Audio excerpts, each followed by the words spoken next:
अगर आपको मोटरसाइकिल का स्टीयरिंग बहुत ज़्यादा हैवी लगता है राइड करते समय, तो हो सकता है आपके स्टीयरिंग के जो कॉन सेट होता है वो डैमेज हो गया हो। बेसिकली कटोरियाँ होती हैं और इस पे बॉल्स लगी हुई होती हैं ऊपर नीचे। जब ये कट जाती हैं तब इससे स्टीयरिंग हैवी लगने लगता है और आप कहीं भी स्टीयरिंग छोड़ते हैं, एक बीच में ही वो आके अटक जाता है। स्मूथली जैसे फंक्शन करना चाहिए स्टीयरिंग को, वो नहीं करता। और एक और इसका क्लासिक सिम्पटम ये है, अगर आप हैंडल बार्स को छोड़ देते हैं तब बाइक ऑटोमेटिकली चलनी चाहिए एकदम स्ट्रेट लाइन में, वो भी नहीं हो रहा होता क्योंकि एक जगह अटकने की जगह आपको महसूस होती है। खैर रस्टिंग की वजह से या इम्प्रॉपर लुब्रिकेशन की वजह से ऐसा होता है। जब बाइक काफ़ी ज़्यादा पुरानी हो जाती है, कई बार धोते वक्त इसमें पानी चला जाता है, तब भी इससे बेरिंग्स जल्दी कट जाते हैं। अगर बाइक में सेंटर स्टैंड है तो ही ये काम आप खुद से कर पाएंगे, क्योंकि इसके लिए पूरा फ्रंट एंड खोलना पड़ता है। एक्सेल को खोलने के लिए 17 mm का नट खोलना पड़ेगा, फिर इसका एक्सेल स्लाइड करके पूरा व्हील ऐसे ही निकल जाता है। मडगार्ड खोलने के लिए एक एलन की ज़रूरत पड़ती है। एलन बोल्ट्स मडगार्ड के नीचे एक लोहे की पत्ती में कसे रहते हैं जो फॉर्क के लोअर्स को स्टेबिलिटी देते हैं। पल्सर मोटरसाइकिल्स में clip on handle bars 2 Elon bolt से लगे रहते हैं, जिनको खोलने के बाद ही हैंडल बार निकलता है और इसके नीचे एक और बोल्ट होता है जो एक्चुअली फॉर्क पे कसा रहता है।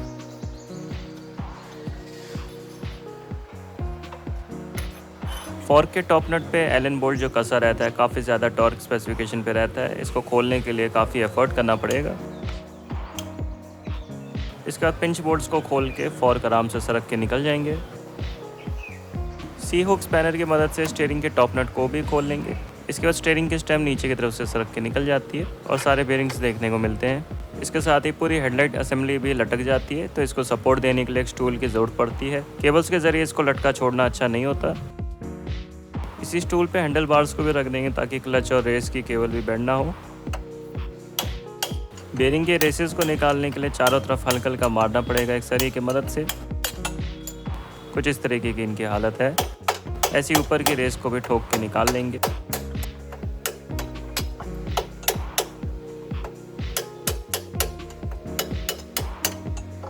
स्टीयरिंग के बॉल बेरिंग्स कुछ इस तरीके के दिख रहे हैं। ग्रीस तो खैर धुल चुकी है, बल्कि इनमें हल्का सा जंग लगा हुआ है और जो बेरिंग के रेसेस हैं इनमें काफ़ी गहरे गड्ढे पड़े हुए हैं, जिसके कारण स्टीयरिंग बहुत ही हैवी चल रहा था। स्टीयरिंग के स्टेम में भी एक बेरिंग रेस लगी रहती है, इसको भी इसी तरीके से निकाल लेते हैं चारों तरफ से ठोक के। नंबर प्लेट की माउंटिंग प्लेट ऑलरेडी मैंने खोल ली है क्योंकि उसके होते हुए ये काम नहीं हो सकता। पल्सर 135, 150, प्लेटिना, डिस्कवर, इस तरह की बहुत सी बाइक्स में यही पार्ट नंबर डलता है स्टीयरिंग कॉन्सेट का। लेकिन इसमें एक कमी ये रहती है कि इसमें लूज़ बॉल्स होती हैं और मेरी मोटरसाइकिल में इस तरीके का रिटेनर लग के आया था शुरू में, तो ये अलग से लेना पड़ता है। इसका ये पार्ट नंबर है। इन केस आपको लूज़ बॉल से कोई दिक्कत नहीं है, ऐसे आप ग्रीस लगा के इसकी बॉल्स इंडिविजुअली डाल सकते हैं। जैसे भी स्टीयरिंग कॉन्सेट की किट हो आपके केस में वैसे ही लगा सकते हैं। ये तो खैर जब मैकेनिकल काम ज़्यादा करते हैं तो एक प्रेफरेंस बन जाती है मैकेनिक्स की। सीटिंग एरिया को WD-40 से अच्छे से साफ़ करके हल्की सी क्रीस लगा के बेरिंग के रेसेस को वापस ठोक लेंगे एक सॉकेट की मदद से। चारों तरफ से बराबर ठोकना है ताकि बेरिंग रेस बिल्कुल स्ट्रेट जाए हेड ट्यूब के अंदर। अगर बेरिंग काफ़ी लूजली जा रहा है तो ग्रीस ना लगाएं, बल्कि रिटेनिंग कंपाउंड लगा के फिर इसे लगा लें।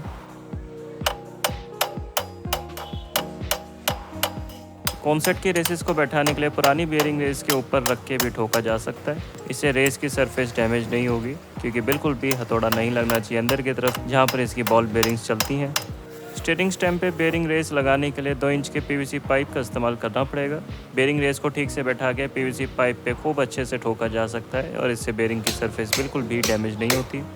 बेरिंग रेस जब पूरे तरीके से बैठ जाएगी तो बिल्कुल भी गैप नहीं दिखना चाहिए सीटिंग सरफेस और बेरिंग रेस के बीच। बेरिंग रिटेनर के लगाने की एक पोजीशन होती है, ये उल्टा नहीं जाता, सिर्फ एक ही डायरेक्शन में जाएगा, क्योंकि कॉन्सेट का 45 डिग्री का एंगल होता है। पहले की स्टीयरिंग रिपेयरिंग किट्स में बजाज नॉर्मल ग्रीस देता था, लेकिन अब इन्होंने इम्प्रूवमेंट करी है और EP ग्रीस दी है, जो नॉर्मल ग्रीस के मुकाबले बेहतर प्रोटेक्शन देगा बेरिंग्स को। सारी जगह अच्छे से ग्रीस लगाने के बाद स्टीयरिंग स्टेम को नीचे की तरफ से वापस डाल के ऊपर की रेस रख के टॉप बेरिंग कवर को रखने के बाद एडजस्टर नट कस लेंगे। बेरिंग्स को इतना ही टाइट करना है ताकि बिल्कुल भी प्ले ना रहे स्टीयरिंग में, और ना ही इतना टाइट हो कि स्टीयरिंग बहुत टाइट चले।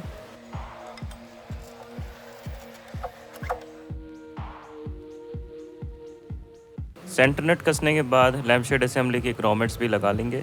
एक साइड में इनमें मेटल का खांचा होता है और दूसरी साइड रबर होती है। मेटल की साइड लैम्पशेड असेंबली की तरफ रहती है और रबर की साइड फ्रेम की तरफ।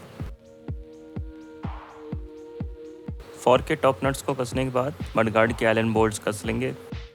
पहिए के साथ स्पीडोमीटर सेंसर और सारे स्पेसर्स को ठीक से लगाने के बाद एक्सल को डाल लिया है और टॉप नट्स के कॉलर पे हल्की सी ग्रीस लगा देते हैं ताकि क्लिप ऑन हैंडल बार्स इस पर आराम से टिक जाए और वक्त के साथ पानी जाने से जंग ना लगे। सारे एलन बोल्ट्स को वापस टाइट कर लेंगे। टॉर्क की स्पेसिफिकेशन आपके मोटरसाइकिल के सर्विस मैनुअल में आपको मिल जाएगी। जो फॉर्क्स होते हैं ये 4 जगह से क्लैंप करे जाते हैं। एक यहाँ पर टॉप नट हो गया, एक पिंच बोल्ट हो गया, एक मडगार्ड के नीचे भी क्लैंप होता है, ये भी काफ़ी ज़्यादा सपोर्ट देता है फॉक्स को, और एक ये जो एक्सल होता है ये होता है। सबसे पहले टॉप नट को टाइट करना मैं पसंद करता हूँ, उसके बाद मडगार्ड के जो बोल्ट्स होते हैं उनको, फिर पिंच बोल्ट्स को और लास्टली एक्सल को। अलग अलग टाइटिंग सीक्वेंस से कोशिश करते हैं हम कि जो स्टेंशंस हैं बिल्कुल भी ट्विस्टेड ना हो, तो एकदम स्ट्रेट ये रहने चाहिए, इनमें किसी भी तरह का ये ट्विस्ट नहीं रहना चाहिए। लोअर के मुकाबले ये तो खैर इंडिपेंडेंटली गोल गोल घूम जाते हैं, लेकिन थोड़ा सा भी अगर ये ट्विस्ट रहता है पूरे ओवरऑल फॉक्स में, तो अगर आप हाथ छोड़ के मोटरसाइकिल चलाते हैं तो एक साइड पे आपको भागती हुई लगेगी सवारी। हैंडल बार छोड़ने पे अगर मोटरसाइकिल एक तरफ को भागती हुई लगती है तो उसके कई कारण हो सकते हैं, जैसे रियर व्हील अलाइनमेंट अगर प्रॉपर ना हो तब भी ये होता है, और फ्रंट फॉक्स अगर थोड़े से भी ट्विस्टेड होते हैं तब भी ये होता है। मुझे उम्मीद है वीडियो आपको पसंद आई होगी। अगर आपके कोई भी सवाल है मोटरसाइकिल की हैंडलिंग या वॉबलिंग से जुड़े हुए तो कमेंट्स में ज़रूर पूछ सकते हैं मुझसे।